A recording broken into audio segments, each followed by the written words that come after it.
Menolak kuliah karena tidak mau ibunya jual tanah dan rumah, sang ibu jawab begini. Tengah beredar sebuah video percakapan seorang anak laki-laki dan ibunya yang membahas tentang melanjutkan pendidikan ke perkuliahan. Hal itu diketahui dalam unggahan Instagram undercover.id pada Kamis 11 Agustus 2022. Pada keterangan unggahan menyebutkan bahwa sang anak laki-laki ini menolak untuk kuliah karena tidak ingin ibunya sampai menjual tanah bahkan rumah. Terlihat video diawali pertanyaan sang ibu kenapa anaknya tidak mau kuliah padahal masih muda. Anak laki-lakinya yang berada di sampingnya itu pun menjawab kalau dia mau langsung kerja. Dengan senyum yang tulus seorang ibu, ibunya menyarankan untuk tidak malas-malasan dan ambil kuliah saja. Anak laki-lakinya kembali menjawab tidak ingin kuliah jika harus sampai menjual rumah bahkan sawah.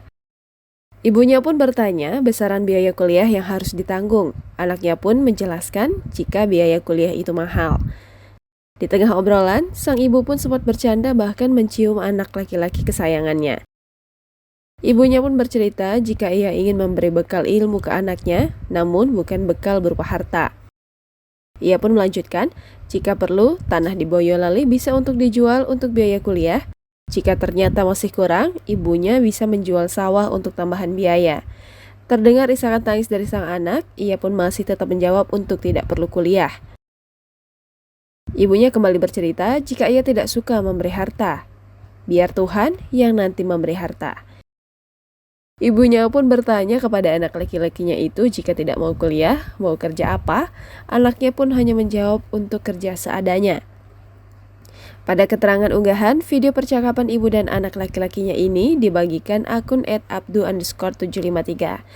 Belum diketahui waktu beserta lokasi pada rekaman ini. Video yang berdurasi 1 menit 40 detik ini pun kini ramai ditanggapi oleh warganet. Jangan lupa subscribe, share, komen, dan like ya!